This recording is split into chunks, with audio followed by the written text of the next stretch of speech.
नमस्कार, आप देख रहे हैं आज तक। आपके साथ मैं हूं अंजना ओम कश्यप। सुशांत सिंह राजपूत के परिवार को इंसाफ मिलेगा, इंसाफ का इंतजार उनके चाहने वाले भी देश भर में कर रहे हैं। सीबीआई ने जांच संभाल ली है। सीबीआई ने सुशांत केस की जांच में पूछताछ भी शुरू कर दी है। घरेलू स्टाफ, खास तौर पर नीरज पूरे घटनाक्रम का चश्मदीद था। उस दिन 14 जून को वो उस वक्त फ्लैट में ही मौजूद था जब लॉक तोड़कर सुशांत के कमरे का दरवाजा खोला गया। कमरे के अंदर कथित तौर पर पंखे से लटका सुशांत का शव मिला। ये रिपोर्ट। इसी शख्स से पूछताछ कर सुशांत केस की जांच शुरू की है। सूत्रों के मुताबिक नीरज से 14 जून के पूरे घटनाक्रम से लेकर इससे पहले सुशांत के इर्द गिर्द की तमाम गतिविधियों को लेकर सवाल किए। नीरज के बयान को सीआरपी की धारा 161 के तहत दर्ज किया गया। किरदारों से जो उस वक्त घर में मौजूद थे, चाहे सिद्धार्थ पिठानी हो, चाहे नीरज कुक हो, चाबी वाला हो जिसको बुलाया गया था, जैसा सिद्धार्थ पिठानी ने दावा किया, उन पर ज्यादा फोकस रहेगा। और शायद यही वजह है कि शुरुआत सीबीआई की टीम ने कर दी है। नीरज से मुंबई पुलिस और बिहार पुलिस भी पूछताछ कर चुकी है। आज तक के पास वो एक्सक्लूसिव वीडियो है जिसमें बिहार पुलिस के अधिकारी सुशांत के घर होने वाली पार्टियों को लेकर नीरज से पूछताछ करते नजर आ रहे हैं। वो मतलब उनकी पार्टी चलती रहती थी। खर्च किसका होता था? कार्ड वगैरह साहब का, मोबाइल वगैरह सर का होता था। कभी कभार अपना भी करते थे, पर हमें इतना खर्चे के बारे में तो हमें इतना पता नहीं कि कौन करता था। पर सर के घर में हो रहे तो सर का ही आइडिया लगा लो, सर का ही हो रहा है। कार्ड किसके पास कर सकते हैं? सर कार्ड कभी एरिया मैन के पास रहता था और कभी वो हाउस मैनेजर उनके पास रहता था। कोई लड़ाई झगड़ा अभी तक, कोई ऐसी गाली गलौज अभी तक कभी हुआ नहीं। घटना ही मिल गया वो गई तो उसके बाद उन्हें कितना मिलता है? 8 तारीख के आसपास गई थी वो, 14 तारीख को ऐसा घटना हुआ। सुशांत केस की गुत्थी सुलझाने में नीरज अहम है। नीरज वो शख्स है जो उस दिन सुशांत के फ्लैट में मौजूद था, बल्कि सुबह से लेकर सुशांत के कमरे का दरवाजा खुलने तक हर अहम घटनाक्रम का गवाह भी था। 14 जून को फ्लैट में क्या हुआ था, इस बारे में नीरज से सुबह से लेकर दोपहर तक की हर गतिविधि के बारे में विस्तार से पूछताछ की गई। 10 बजे के आसपास जो है ब्रेकफास्ट के लिए जो है खाना बनाने वाले साहब वो पूछने के लिए चले गए। तो सर ने बोला मैं थोड़ा नहीं नारियल का जूस लूँगा, नारियल पानी लूँगा और थोड़ा ऑरेंज जो भी जैसा रहेगा वो मुझे जूस दे दो। या उन्होंने जूस लिया हाथ में और नारियल पानी लिया, बोला मैं केले बाद में लूँगा। बस ये लेके वो अंदर चले गए। वो जाने के बाद उन्होंने लॉक कर दिया। हालांकि सुशांत के पिता के वकील जूस वाली बात पर सवाल उठा रहे हैं। जो ये पिठानी और जो वहाँ पे थे उन लोगों ने ये कहा कि उन्होंने मॉर्निंग में जूस पिया था और इसका क्या कहते हैं नारियल पानी पिया था। अब उसके पीने के तुरंत बाद उन्होंने फांसी ले ली उनके हिसाब से। तो पेट में तो होना चाहिए था ना, उसका तो रॉ होना चाहिए था। तो इसलिए क्या रिपोर्ट में आया है नहीं आया, कुछ उन्होंने रिपोर्ट में नहीं लिखा है, लेकिन कहीं ना कहीं बैकअप पेपर में कुछ हो उसके बारे में।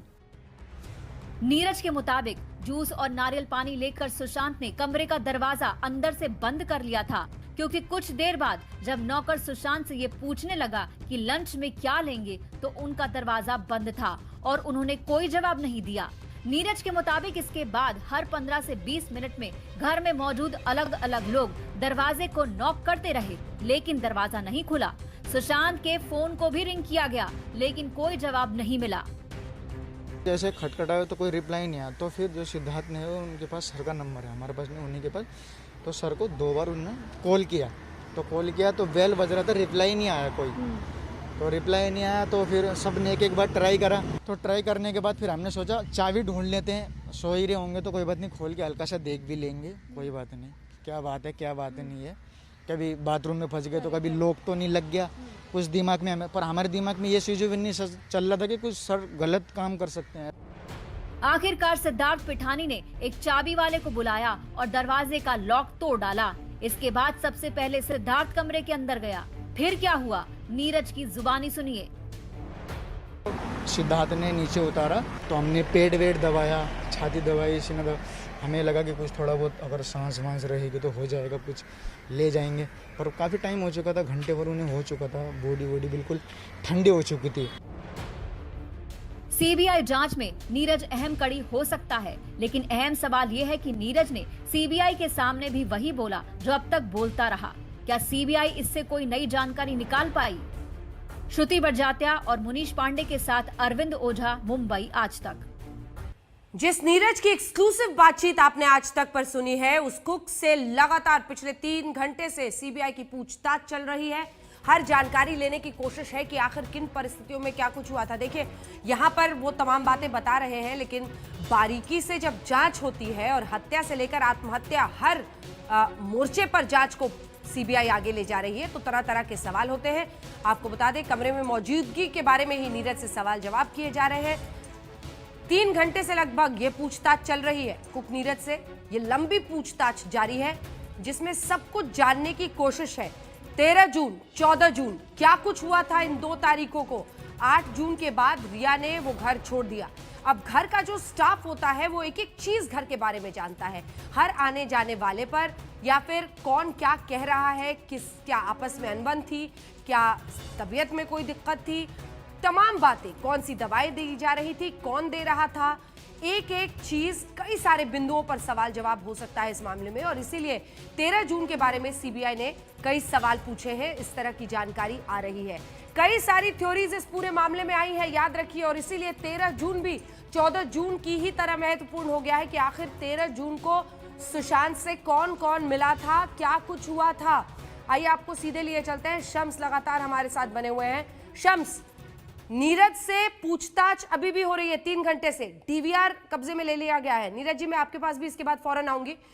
शम्स, नीरज से पूछताछ बहुत महत्वपूर्ण है क्योंकि जो जो दावे रिया चक्रवर्ती करती रही हैं, उन सब के बारे में काफी तस्वीर साफ होगी, क्योंकि घर का स्टाफ तो 24 घंटे आपको देखता है जब जब आप घर में हैं। देखिए, नीरज, केशव, सिद्धार्थ और दीपेश, ये वो लोग हैं जो 4 सुशांत के साथ लगातार रह रहे थे, और ये सबसे ज्यादा वो चीजें बता सकते हैं जो अभी तक सामने नहीं आई, इसलिए बहुत अहम है। दूसरा मैं आपको बताऊं अंजना कि इस वक्त मैं ठीक जो पीछे आप देख रहे हैं, यही वो सुशांत का घर है जहां पे नीरज 13 और 14 जून की जो पूछताछ हो रही है वो सारी बातें बता रहे हैं। लेकिन मेरा अपना मानना है कि ये सिर्फ बात 13 और 14 जून की नहीं है, बल्कि 8 जून से कहानी शुरू होती है, क्योंकि 8 जून को ही वहां से रिया जाती है और 8 जून को झगड़ा होता है। इस झगड़े के गवाह भी हैं ये लोग, क्योंकि नीरज ने अपने बयान में, आपने देखा होगा, जो आज तक पे इससे पहले भी कहा, ये कहा कि सुबह रिया ने कहा था कि 2 सूटकेस तैयार करो, हमारे सारे कपड़े उसमें रखो, मुझे जाना है। तो 8 जून से लेकर 14 जून के दरमियान क्या हुआ, ये न सिर्फ नीरज, बल्कि इसके बाद बारी आएगी, मैं इसलिए इससे पहले भी कहा था कि सबसे अहम है इसमें ये 4 कैरेक्टर जो घर में मौजूद थे, और इन चारों के बयान इस पूरे केस को, सुशांत की मौत के सच को सामने लाने में मेरे नजर में सबसे अहम है, क्योंकि ये वो लोग हैं जिन्होंने सुशांत को आखिरी बार जिंदा भी देखा और सबसे पहले आखिरी बार मुर्दा भी देखा। तो इसलिए इनके बयान सबसे अहम है। इसके अलावा 5वां ताला वाला, छठा जो सुशांत की बहन है मीतू, जब वो घर पहुंची, ये 6 लोगों की गवाही, क्योंकि इसके अलावा सीबीआई के पास अगर हम देखें तो सिर्फ वो दस्तावेज और सबूत हैं जो मुंबई पुलिस ने मुहैया कराए, चाहे वो तस्वीरें हों, चाहे वो वीडियो हो, चाहे वो पोस्टमार्टम रिपोर्ट है, चाहे वो फॉरेंसिक एविडेंस हो, उनको आप सिर्फ स्टडी करके उस पर अपनी राय कायम कर सकते हैं। लेकिन इन 4 चश्मदीदों के बयान मुंबई पुलिस ने बेशक दर्ज किए हों, सीबीआई अपनी तरफ से इनसे हर एक को ग्रिल करेगी, पूछेगी, और बहुत मुमकिन है कि इन चारों को बाद में एक साथ बिठाकर भी पूछा जाए, क्योंकि ऐसी बातें आ रही थी कि कई बार इनके बयान बदले, तो उन चीजों में क्या है, क्या क्या कुछ हुआ, टाइम लाइन के हिसाब से बाकायदा एक एक चीज जोड़ी जाएगी, एक एक चीज समझी जाएगी। और इसीलिए शुरुआत है मेरी नजर में, ये जो चारों हैं जो सुशांत के घर के स्टाफ थे और उनका दोस्त, ये इस केस को आखिरी मंजिल तक पहुंचाने में सबसे अहम इनकी गवाही हो। बिल्कुल, और आप बने रहिए वहां पर ही। देखिए, जहां आप मौजूद हैं शम्स, ये बांद्रा है, ये पॉश इलाका है, कई सारे और भी फिल्म स्टार्स यहीं पर रहते हैं आसपास। उनके अड़ोस पड़ोस में कौन कुछ रहता है, अगर इस बारे में भी कोई जानकारी आप इकट्ठा कर पाए, कई और फिल्म स्टार्स वहां पर रहते हैं। लेकिन बड़ी खबर इस वक्त की हम आपको दे रहे हैं, ईडी उनकी बहन से भी पूछताछ कर उनका बयान दर्ज कर रही है। बहन वहां पर पहुंची, ये भी अगर उन 4 लोगों को आप देखें, जिसमें नीरज है, सिद्धार्थ पिठानी है, दीपेश सावंत है, ये तमाम लोग हैं, तो दूसरी तरफ बहन भी वहां पर पहुंची थी, और ये कहा गया कि उनकी बॉडी को बहन के पहुंचने के 10 मिनट पहले उतार लिया गया था। नीरज जी,